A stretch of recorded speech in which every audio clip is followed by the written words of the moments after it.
ఇరాన్పై యుద్ధం ముగిసిపోయిందని అమెరికా అధ్యక్షుడు Donald Trump ప్రకటించారు.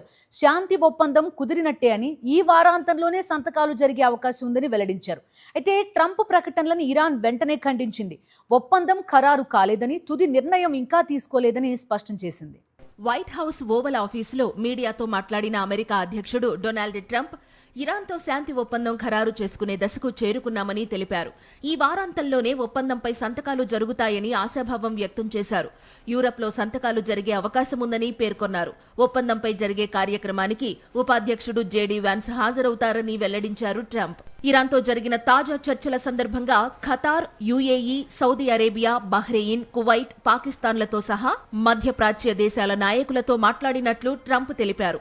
ఇరాన్తో ఒప్పందాన్ని స్టాక్ మార్కెట్లు కూడా సానుకూలంగా స్వాగతిస్తున్నాయని చెప్పారు. ఒప్పందం అమల్లోకి వచ్చిన తర్వాత హార్ముజ్ జలసంధి తిరిగి తెరుచుకుంటుందని వెల్లడించారు. ఇది బలమైన, సమగ్రమైన అవగాహన ఒప్పందమని, తప్పకుండా కార్యరూపం దాల్చుతుందని వ్యాఖ్యానించారు.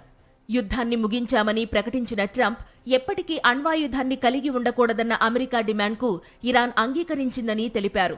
ఇరాన్ వద్ద ప్రాణాంతక అణ్వాయుధాలు ఉండకూడదని, అదే తమ ప్రధాన లక్ష్యమని చెప్పారు. అణ్వాయుధాన్ని కొనుగోలు చేయడం గాని, అభివృద్ధి చేయడం గాని ఇరాన్ చెయ్యదని ట్రంప్ స్పష్టం చేశారు. అయితే ట్రంప్ చేసిన ప్రకటనలను ఇరాన్ ఖండించింది. శాంతి ఒప్పందం ఇంకా ఖరారు కాలేదని, ఇరుపక్షాలు తుది నిర్ణయానికి రాలేదని స్పష్టం చేసింది. ఒప్పందం కుదిరిందన్న వార్తలు కేవలం ఊహాగానాలేనని ఇరాన్ విదేశాంగ శాఖ తెలిపింది.